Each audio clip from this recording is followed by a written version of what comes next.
오늘은 처음으로 사무실에 시스템 에어컨을 설치하는 현장을 보여드리려고 합니다. 어떻게 설치하는지, 설치 과정뿐만 아니라 견적과 계약 같은 전체적 진행 과정을 보여드리려고 하니까요. 시스템 에어컨을 설치할 계획이시거나 과정이 궁금하신 분들은 끝까지 봐주시면 좋을 것 같습니다. 안녕하세요. 새롭게 돌아온 가전각색 허대리입니다.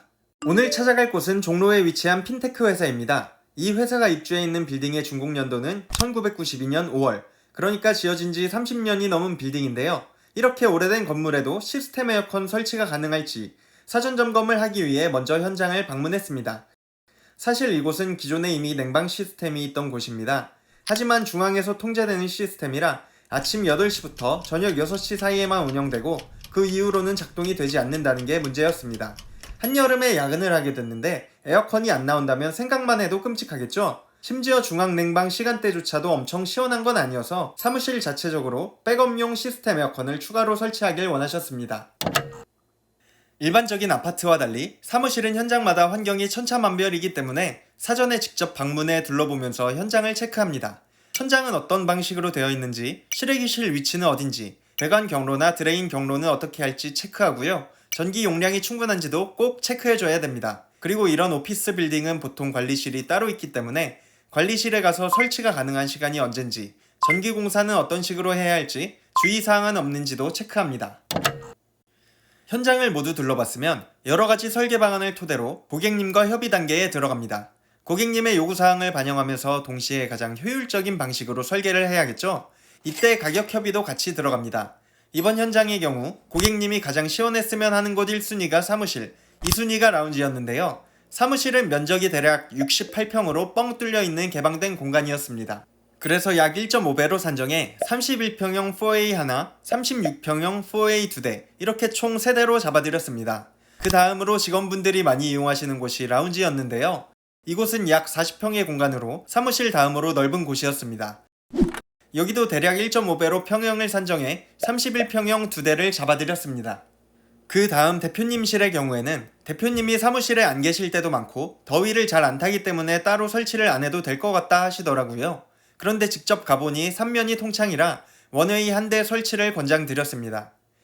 마지막으로 회의실에 남았는데요. 고객님 측에서는 회의실에도 각각 한 대씩 설치하고 싶어 하셨지만 그렇게 되면 기기 대수가 많아지면서 견적이 확 높아지기 때문에 금액적인 부분에서 좀 부담스러워 하셨어요. 그래서 생각해낸 게 라운지 바로 옆에 회의실 중에서도 좀 더 크고 메인인 회의실이 붙어 있더라고요. 그래서 라운지에서 서브 덕트를 하나 빼드리는 방식을 제안드렸고 고객님도 이 방안에 만족해 하셔서 확정을 지었습니다.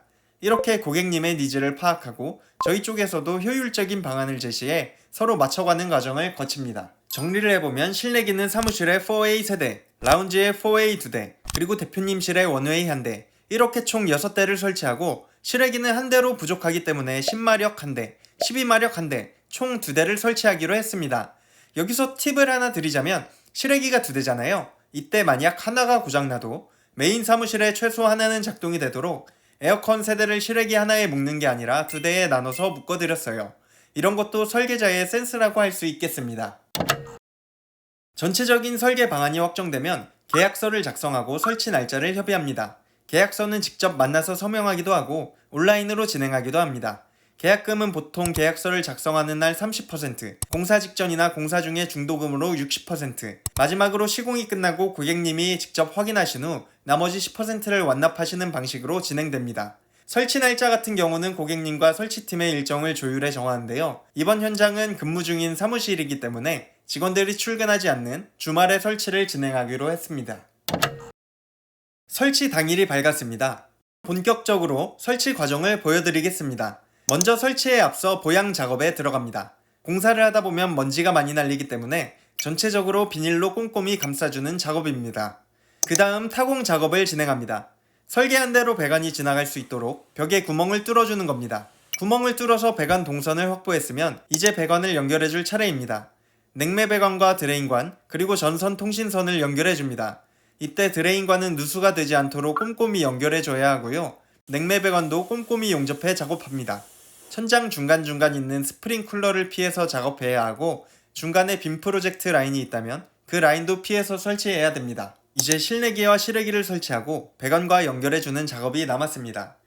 이때 두 가지 제약사항이 있었어요. 첫 번째는 이 현장이 실외기가 23층 옥상에 있어서 사무실이 있는 18층부터 23층까지 배관을 위로 쭉 올려야 했습니다. 문제는 배관이 지나가는 피트 공간이 보통은 화장실에 붙어 있다든지 메인 공간과 따로 떨어져 있는데 해당 건물은 사무실 안쪽에 피트 공간이 있다는 것이었습니다. 그래서 층마다 미리 서류를 제출해 공사 허가를 받았고요. 공사 중에도 각 층 사무실의 양해를 구하고 출입해서 설치해야 하는 번거로움이 있었습니다. 두 번째는 실외기를 설치해야 하는 옥상이 23층인데 엘리베이터는 22층까지밖에 가지 않는다는 것이었습니다. 그래서 한 층은 자재를 직접 들고 올라가야 했는데요. 한 층 정도가 무슨 문제냐 생각하실 수 있지만 자재가 생각보다 정말 무겁습니다. 이런 실외기는 150kg이 넘어가요. 그래서 실외기 종류가 몇 가지 있는데 그나마 좀 더 들기 편한 걸로 선정했습니다. 이렇게 현장마다 변수가 많기 때문에 상황에 맞게 기지를 발휘해 적합한 설계를 해야 됩니다. 실내기와 실외기를 설치하고 배관도 모두 연결했으면 진공 작업을 해주고 시운전을 통해 이상이 없는지 확인한 다음 마무리합니다. 비도 오고 설치 환경도 쉽지 않은 현장이었는데 무사히 설치를 완료했고요. 고객님도 아주 만족해 하셨습니다. 혹시 추가로 궁금한 점이 있다면 댓글로 남겨주시고요.